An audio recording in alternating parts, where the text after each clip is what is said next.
نفس است که انسان را از راه درست، از یک راه خوب به راه بدی میبرد.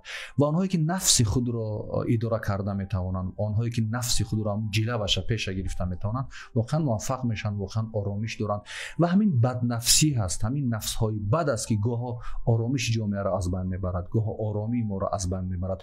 و همین بد نفس ها هستند که گاه مانع رشد میشوند، مانع پیشرفت میشوند و مانع رشد و پیشرفت شخصی هر فرد میشوند. در این موضوع محمد اقبال لاهوری واقعا یک چند مصرع در اسرار خودی شعر دارد. این غزل خیلی طولانی است ولی من چند مصرعش رو برای شما انتخاب کردم و خیلی جالب میگوید این درس رو، این پیام رو، این اندیشه رو. میگوید که نفس تو مثل شتر خود پرور است، نفس تو مثل شتر خود پرور است، خود پرست و خود سوار و خود سر است.